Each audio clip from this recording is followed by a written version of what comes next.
छत्रपती शिवाजी महाराजांचा राज्याभिषेक दिन म्हणजे शिवराज्य दिन जिल्हा परिषद ठाणे येथे आज अत्यंत उत्साही आणि प्रेरणादायी वातावरणात साजरा करण्यात आला। 6 जून 1674 या दिवशी रायगडावर छत्रपती शिवाजी महाराजांचा राज्याभिषेक झाला। स्वराज्य, सार्वभौमत्व आणि स्वाभिमानाचं प्रतीक ठरलेल्या या ऐतिहासिक घटनेचा स्मृतिदिन म्हणून संपूर्ण महाराष्ट्रभर शासन निर्देशानुसार शिव स्वराज्य दिन साजरा करण्यात येतो। जिल्हा परिषद ठाण्याच्या आवारात आयोजित या कार्यक्रमाची सुरुवात प्रकल्प संचालक छायादेवी शिसोदे यांच्या हस्ते दीपप्रज्वलन, राजमाता व महाराजांच्या प्रतिमेस पुष्पहार अर्पण करून झाली। यानंतर मानाची स्वराज्य गुढी उभारून वंदन करण्यात आले।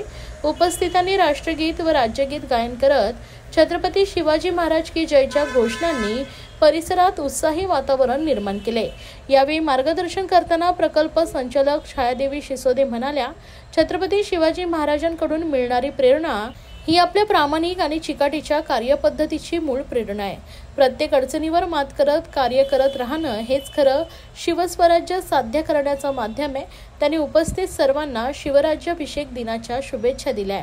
या कार्यक्रमाला उपमुख्य कार्यकारी अधिकारी अविनाश फडतरे, मुख्य लेखा व वित्त अधिकारी वैजनाथ बुरडकर, जिल्हा आरोग्य अधिकारी डॉक्टर गंगाधर परगे, कार्यकारी अभियंता संदीप चव्हाण, ग्रामीण पाणीपुरवठा विभाग प्रमुख प्रकाश सासे, शिक्षणाधिकारी बाळासाहेब राक्षे, शिक्षणाधिकारी देवीदास महाजन, बालविकास प्रकल्प अधिकारी धनश्री साळुंखे, पशुसंवर्धन विभाग प्रमुख डॉक्टर कीर्ती डोईजोडे यांच्यासह सर्व विभाग प्रमुख, अधिकारी व कर्मचारी मोठ्या संख्येने उपस्थित होते।